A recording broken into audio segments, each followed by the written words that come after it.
بسم الله الرحمن الرحيم. ازيكم عاملين ايه؟ يا رب تكونوا بخير. اللهم صل وسلم وبارك على سيدنا محمد وعلى آل سيدنا محمد. الفيديو بتاعنا النهاردة كله شغل بقى ونشاط، وبصي حاجات هنعملها مرة واحدة في الشهر، او ممكن كمان في بعض الحاجات منها ممكن تعمليها كل شهرين 3. على حسب الكمية اللي انت عاملاها. هتريحك وهتقعد معاكي وقت كبير جدا، وهتبقي بصي سلطان الزمان كده وانت واقفة في المطبخ. هتحسي ان انت كل حاجة عندك جاهزة ومش هتتعبي في اي حاجة. ايه هنعمل ايه؟ هنعمل حاجات توفر علينا توفر وتسهل علينا كمان الوقفة في المطبخ، والوقت اللي بيضيع في التقشير والتقطيع والتسبيك وكل الكلام ده. اول حاجة معايا البصل. البصل من الحاجات اللي بتاخد معانا وقت في المطبخ ودموع بقى، ونقعد فاهمين انتوا طبعا شغل البصل ده، مش عايزين نحكي عليه كتير طبعا. بيبقى ممل جدا ومتعب، وهو اكتر حاجة بتتعبنا في الطبيخ. هنعمل احنا بقى ايه؟ هنحل المشكلة دي خالص وهنستريح منها. هنعمل ايه؟ هجيب كمية البصل اللي عندي 2 كيلو 3 كيلو براحتك، عايزة تكتري على حسب مساحة الفريزر اللي عندك. جيبيها وقشريها كلها مرة واحدة وافرميها عندك اللي على حسب بقى استخداماتك. كمية تفرميها ناعم مثلا العصاج وللطبيخ ولكل الحاجات اللي بتستخدم البصل فيها الناعم. والتاني مثلا هتعملي شرايح كبيرة، لو انت عايزة تعملي كشري مصري هتعملي التقلية بتاعته، عايزة تعملي كبدة اسكندراني. اي حاجة بتستخدمي فيها، الشاورما، اي حاجة بتستخدمي فيها البصل شرايح. يبقى احنا كده عملنا ايه؟ البصل بانواعه. في عايزه تنعمي اكتر من كده او تخشيني اكتر من كده، طبعا انت بيرجع لك، بس انا بقول لك كفكره. انا بالنسبه لي النوعين دول او التقطيعتين دول هم اكتر حاجه انا بستخدمهم. اللي عامله الناعم اكتر شويه من اللي هو الشرايح، لان طبعا ده بستخدمه كتير في الطبيخ او في العصاج وكل الحاجات دي. يبقى انا استريحت من موضوع البصل خالص. كل اللي عليا هعمله ايه؟ هطلع الكيس واخد افتحه واخد منه الحته اللي انا محتاجاها واستخدمها، وخلاص على كده احطها على طول في الماده الدهنيه بتاعتي. ويبقى موضوع البصل ده خلصت منه، ولا هقشر ولا هقطع. نخش بقى على تاني حاجة، وبرضو بتاخد معانا وقت كبير في المطبخ وفي لو خصوصا كمان لو انت مستعجلة. هي ايه؟ الصلصة. الصلصة لو احنا مستعجلين ولسه هنغسل ونقطع ونضرب في الخلاط ونستنى لما تتسبك، لا احنا هنعملها برضو مرة واحدة. الطماطم كانت غالية جدا جدا جدا الشهور اللي فاتت. الحمد لله دلوقتي نزلت، بقت في منها ب10. وفي ناس بتبيع اللي زي دي صغيرة شوية كده، وممكن تحس ان هي طرية شوية ولا حاجة، كيلو وربع ب10. وفي ناس برضو اقولك وصلت مع ناس، بس هو مش كتير بصراحة. كيلو ونص ب10، بس دي مش كتيرة، وبتبقى يعني الطماطم فيها ايه؟ يعني مش حلوة قوي. فاحنا خلينا في اللي هي اللي ب8 جنيه. بالنسبة للأسعار اللي احنا كنا بنسمعها اللي وصلت ل40 جنيه و35 جنيه، احنا كده نحمد ربنا ونقول دي نعمة الحمد لله. المهم هنجيب الكمية اللي احنا محتاجينها، وهنغسلها كويس ونقطعها ونحطها في حلة على البوتاجاز تاخد لها غلوة. مجرد ان هي خلاص اتسلقت سلقة بسيطة يعني، خلاص بطفي عليها النار وبسيبها لما تهدى شوية، يعني تبرد شوية، علشان طبعا الخلاط مش هينفع ان انا اضربها وهي سخنة. بعد ما هضربها في الخلاط هبدأ أصفيها. كده انتي بقت عندك جاهزة. ارجعها تاني في الحلة بعد ما اصفيها كويس من اي بذر اي تفل اي حاجة من دي. اخدها بقى على البوتاجاز واخليها تغلي كويس قوي. انا بحبها تبقى تقيلة جدا، وهوريكي بعد ما هتتسبك. هتبقى تقيلة قوي. ليه بحب اسويها قوي؟ ليه وتتسبك جامد وتبقى تخينة كده وتقيلة؟ علشان اكتر من حاجة. اولا عشان توفر عندي المساحة في الفريزر، علشان ما تاخدش عندي مكان كبير. بص تقيلة قد ايه، اكنها مربى. تاني حاجة علشان لما اجي اطبخ مثلا اقل قطعة صغنونة كده بتعمل عندي الطبخة. عايزة اعمل بقى مكرونة، عايزة اعمل اي خضار، عايزة اعمل اي حاجة، بطلع الكيس وبفتحه وبكسر منه الحتة بتاعتي اللي انا محتاجاها، وبحطها على البصلة اللي احنا مشوحينها اللي هي اصلا جاهزة. خلاص موضوع الطبيخ بالنسبة لي خلص. ما هو الطبيخ ايه غير تسبيكة؟ والتسبيكة عندي جاهزة. لسه كمان هتشوفوا بقية الحاجات اللي جاهزة معايا، مش هخليكي تاخدي وقت في وقفة المطبخ خالص. ايه كمان من الحاجات اللي مش بس هتوفر علينا الوقت في المطبخ، ده كمان هتوفر علينا فلوس. الفول، هاتي الفول واعمليه في البيت، دمسي الفول في البيت، هيوفر عليكي ماديا والله كتير جدا، يعني يمكن النص بالنص كمان. ليه؟ لان انا جربت ان انا اشتري، وجربت ان انا اعمله في البيت، اوفر وانضف واحلى، والكمية بتبقى عندك بتحتاجيها في اي وقت بتطلعيها، فطار عشاء. ساعات لما كمان بنحب نعمل غدا اقتصادي او غدا شعبي، بنطلع كيس فول مع كيس عجينة مع حتة بتنجان مع حتة بطاطس، والدنيا بتبقى زي الفل. طيب هنعمل ايه؟ هنجيب كمية الفول اللي احنا محتاجينها، عايزة كيلو، عايزة 2 كيلو، عايزة نص كيلو، على حسب عدد افراد اسرتك وعلى حسب امكانياتك. شوفي انت في المشتريات بتاعت الشهر بتجيبي كميتك قد ايه وهاتيها. ويوم اللي انت هتعملي فيه التفريزات بتاعتك او التجهيزات بتاعتك، روحي حاطه معاكي من الحاجات والاساسيات اللي انت هتعمليها ان احنا هنعمل الفول. هناخد الفول، هننقعه. لو انا بالنسبه لي بنقعه من بالليل قبل ما بنام بنقعه، وبسيبه لغايه الصبح، والصبح بروح مولعه عليه. تمام. انت ممكن تنقعيه من 4 ل6 ساعات لو انت هتعمليه بالنهار. طيب، خدنا الفول ونقعناه خلاص. هاتيه بقى اغسليه غسله كويسه، طبعا الكلام ده بعد ما هتكوني نقيتيه. لو في اي حبايه وحشه، اي حبايه بايظه، اي حاجه حشيها.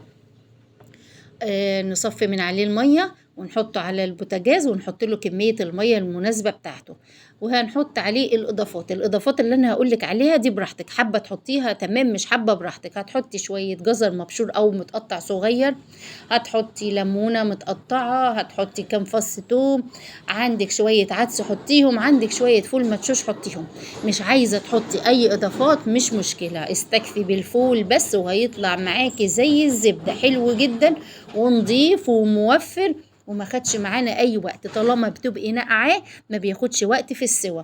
تمام. انا بحوش خلاص الليمون، انا كنت حاطه عشان ما يتاكسدش ويسمر، خلاص كده ما عادش لها لازمه. طيب، الفول لما تكوني وانتي بتسويه، انت حطيتي كميه الميه الكافيه بتاعته، حطيه على النار العاليه، على اعلى نار عندك في العين البوتاجاز الكبيره، وعلي عليه على الاخر. بعد ما يغلي روحي واخده الحله على بعضيها وعلى العين الصغيره خالص، وهدي عليها النار شمعه صغيره، هيستوي معاكي وهيبقى زي الفل. طب الميه اللي عليه يعني قلت، او انتي حاسه ان هو محتاج ميه، اغلي له شويه ميه وحطيهم عليه، هيبقى معاكي زي الفل. عبيه في اكياس وفرديها معاكي، وحطيها في الفريزر طبعا بعد ما يبرد، هيبقى معاكي احلى شوية فول زي الزبدة، تستخدميهم في اي وقت. طيب، من الحاجات برضو اللي بتاخد معانا وقت في المطبخ في التحمير بتاعها وبتضيع فيها وقت كبير، الشعرية برضو من الحاجات اللي أنا بشتريها مع مشتريات الشهر بتاعتي، هخليها مع نفس اليوم اللي فيه التعب، وهمسكها كلها في صينية كبيرة أو في حلة أو في أي حاجة، وعلى البوتاجاز، وهقلبها، هحمصها، مش هحمرها، يعني مش هحط لها أي مادة دهنية، هديها تحميصة، هحمصها بس كده لما تاخد اللون الذهبي الحلو. هستخدم الشعرية في إيه؟ عايزة أعمل رز بشعرية، هتبقى جاهزة عندي. عايزة أعمل شوربة عدس، هتبقى جاهزة عندي. عندي شوربة لحمة أو فراخ، أو بعمل مثلا الغدا ومحتاجة إن ما عنديش لسان عصفور، هاخد شوية شعرية وهحطهم في الشوربة، هتبقى معايا جاهزة جميلة سريعة، مش هتاخد معايا اي وقت خالص. يبقى الشعرية هنجيبها نحمصها على البوتاجاز، هتقلبي فيها شوية، معلش انا قلت لك هو يوم هيبقى متعب، بس هتستريحي بعد كده خالص. حتى لو انت جاية من شغل، جاية من مشوار ومستعجلة، بتطلعيها بمجرد ان انت بتحطيها في المادة الدهنية، تنزلي عليها بشوية الرز او بالحاجة اللي انت عايزة تعمليها، خلاص كده بتبقى الدنيا عندك، وفرت وقت كبير جدا. تستني عليها لما تبرد، وعبيها في البرطمانات وحطيها في دولاب المطبخ، بتقعد معاكي زي ما انت عايزة. طيب، ايه كمان من الحاجات اللي هتوفر علينا؟ الفاصوليا. الفاصوليا بنجيبها مع المشتريات بتاعتنا بتاعت الشهر. شوفي بتجيبي كمية قد ايه، عايزة تجيبي كيلو، 2، نص كيلو، براحتك. الكمية زي ما قلتلك براحتك، نقيها كويس ونضفيها، وبعدين حطي عليها مية برضو زي الفول من 4 ل6 ساعات، أو من بالليل لعند الصبح. أول ما بتقومي بتصفي من عليها المية وبتديها شطفة، وبعدين هنحطها على البوتاجاز على العين الكبيرة، احنا غسلناها طبعا علشان ما ينفعش المية اللي احنا نقعنا فيها نغلي فيها اي بقوليات عامة، يعني اي حاجة بقوليات، لوبيا، فاصوليا، فول، اي حاجة نقعتيها في المية بتاعت النقع بتاعتها بترميها وبتغيريها، علشان لازم تحطي لها مية نظيفة. خلاص حطيناها على البوتاجاز، هتبدأ اهي تغلي، بيطلع على الوش كده ريم، حاولي ان انت تشيلي على قد ما تقدري. بعد كده ما تسيبيهاش على البوتاجاز اكتر من غلوة واحدة بس، يعني يا دوبك تاخد غلوة، روحي منزلاها من على البوتاجاز وما تسيبيش عليها المية، صفيها على طول. ما تسيبيش الفاصوليا في الميه، صفي الميه من على الفاصوليا، وبعدين استني عليها لما تبرد. لو حسيت ان هي اخدت معاكي اكتر من غلوه، خلاص نزلي عليها شويه ميه بارده من الحنفيه، بحيث ان انت تهدي، توقفي عمليه السوى بتاعتها. تمام. وبعد ما تبقى خلاص بردت خالص، شوفي هي قدامك في الاكياس، مش متفتحه ولا منشيه ولا اي حاجه، انا سايبه الحبايه الفاصوليا ماسكه نفسها. ليه؟ علشان لسه هتاخد في الفريزر شويه، يعني تعتبر الفريزر برضو بيسويها شويه، وبرضو هنطلعها نحطها في التسبيكه بتاعتنا، هتكمل السوا بتاعها. احنا مش عايزينها لا تبقى منشيه ولا تعجن معانا وتبقى شكلها مش حلو، لا، خليها كده ايه، تكون ماسكه نفسها. تمام. عبيها في اكياس وحطيها في الفريزر، على حسب طبعا كمية الطبخة بتاعتك. معانا كمان بتاخد معانا وقت او بياخد معانا وقت وبيضيع معاه وقت كبير، هو ايه؟ التوم. التوم مثلا احنا دلوقتي قاعدين وفاضيين شوية، هعمل ايه؟ هجيب كام راس توم كده وانا قاعدة واقشرهم. كل ما الاقي نفسي قاعدة فاضية اروح اجيب شوية توم كده واروح مقشراهم، لغاية لما اجمع كمية كويسة، واروح ماسكاها، اروح ضرباها في الكبة، افرمها في الكبة بتاعتي. ما عنديش كبة، اعمليها في الهراسة بتاعت التوم. ما عنديش لا دي ولا دي، هاتيها في الهون ودقيها، حطي عليها معلقة زيت وشوية ملح، هتبقى معاكي اللي هو التوم المهروس ده حلو جدا. حطيه في كيس، حطيه في برطمان زي ما انت عايزه، وحطيها في الفريزر، مش بتمسك في بعض، مش بتتجمد. بمجرد ان انت بالمعلقه وبتطلعيها من البرطمان او بتقطعيها من الكيس، بتتقطع معاكي بكل سهوله، بتوفر معاكي وبتريحك جدا. لا بقى وانت في المطبخ عندك وقت لا تقشري ولا تدقي ولا تهرسي ولا تعملي، لا خلاص جبتيها. عايزة تعملي طشة للملوخية، عايزة تعملي أي حاجة محتاجة فيها توم، مجرد إن أنت بتطلعيها خلاص الدنيا بقت عندك زي الفل. نفس شوية التوم اللي احنا كنا قاعدين فاضيين ومقشرينهم، خدنا منهم شوية، ومع شوية فلفل كده أحمر على أخضر، وهنعمل بها إيه؟ هنعمل بها الدقة اللي احنا بنحطها على السمك، على البتنجان المقلي أو البتنجان المشوي، اي حاجة بنحتاج فيها او السمك كمان المشوي وعايزة تحشيه، الدقة دي بتبقى مناسبة لكل حاجة.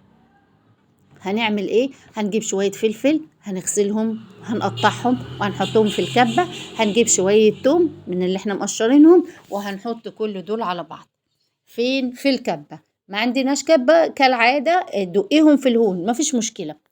في على فكرة محضرة طعام يدوي، مش شرط اللي هي الكبة اللي بالكهرباء، ممكن محضرة الطعام اللي هي بتشديها كده، دي بتبقى سعرها رخيص للناس اللي مش عارفة تجيب الكبة، او مثلا شايفة ان هي في الوقت الحالي غالية مثلا او حاجة، ممكن تجيب اللي هي محضرة الطعام اللي هي بيبقى سعرها ارخص شوية، وهتمشي معاكي، تعمل الحاجات البسيطة اللي زي دي وهتقدم معاك الغرض. طيب هنحط ايه على الدقة بتاعتنا دي؟ هنحط الملح. انا حطيت الملح على حسب الكمية اللي عندنا، حطيت معلقتين لان الكمية طبعا بتاعتي كبيرة. حطيت كمون كمان، وحطيت ليمون، قشرت ليمون، كام ليمونة كده، ليمونتين ولا 3، وحشت منهم البذرة عشان ما يبقاش ظاهر في الدقة بتاعتي، وحطيتهم مع بعض كل ده في الكبة. يبقى الكمون مع الليمون مع الملح مع الثوم مع الفلفل. عايزة تضيفي اي اضافات تانية براحتك. ضربت كله في الكبة. لما بصي بقى، بصي الالوان بتاعه الفلفل الاحمر مع الاخضر، له الوان حلوه جدا. طب ما فيش عندي الا اخضر بس، اعملي، مش لازم ان زي ما انا عامله تتقيدي باللي انا عاملاه، لا، عادي احمر بس يمشي، اخضر بس يمشي، المهم ان احنا نعمل ونوفر على نفسنا الوقت والمجهود والوقفه في المطبخ. طلعيها بمجرد ان انت هتاخدي بالمعلقه وتعملي الحاجه اللي انت محتاجاها. طيب هنعمل ايه كمان؟ هنعمل ده عندي فلفل الوان جيبي الكمية اللي انت محتاجاها. على فكرة كل الحاجات دي تقدري تعمليها من دلوقتي وتجيبيها. لو كل اسبوع هتنزلي وانت بتسوقي وتجيبي حاجة وتفرزيها وتحطي منها كيس ولا اتنين على جنب كده وتعملي ركن ده لرمضان، يبقى انت كده ست بيت ممتازة. يعني ابدأي اعملي الكلام ده من دلوقتي. على فكرة هتيجي في رمضان وهتستريحي جدا ومش هتشيلي هم. هنعمل ايه؟ هنجيب كمية الفلفل بتاعتنا، هنغسلها كويس احمر على اخضر. عندك عايزه تعملي فلفل في اصفر، اي فلفل الوان، فلفل البلدي العادي بتاعنا اللي موجود واللي متوفر. الاسعار موجوده في السوق متفاوته، في غالي وفي رخيص. انتي امشي على حسب ميزانيتك. ممكن تعملي 20 جنيه لرمضان، كل اسبوع تعملي بيها حاجه هتوفر عليكي كتير. هتقطعي بقى الفلفل ده على حسب ما انت محتاجه، يعني عايزاه كبير، عايزاه صغير، عايزاه شرايح، او ممكن كل مره تعمليه بطريقه اللي يناسبك. انا قطعته المره دي بالطريقه دي، يعني قطع صغيره. بحط منه على الفول، بستخدمه للكبده بستخدمه، او ممكن يعني اي حاجه انا محتاجاها. يعني مش هحدد لك بالظبط انا هحتاجه في ايه، بس انا بقطع في تقطيعات دي وفي تقطيعات تانية انا بعملها بتبقى شرايح كبيرة زي البصل لما بكون عايزة مثلا للشاورما أو للكبدة الاسكندراني. طيب الجزر بدأ ان هو دلوقتي موجود، تقدري تجيبي كمية برضو كل فترة وتقشريها وتقطعيها وتحطيها في اكياس في الفريزر. هتنفعنا في ايه؟ لو عايزه زي ما عملنا الفول دلوقتي وعايزه تحطي شويه جزر، تمام، هيبقى جاهز معاكي. عايزه كمان تحطي لشوربه العدس، تمام، بيكون موجود عندك. حتى لو عايزه تعملي عصير برتقال، المهم ان هو هيبقى معاكي وبيوفر عليكي كتير.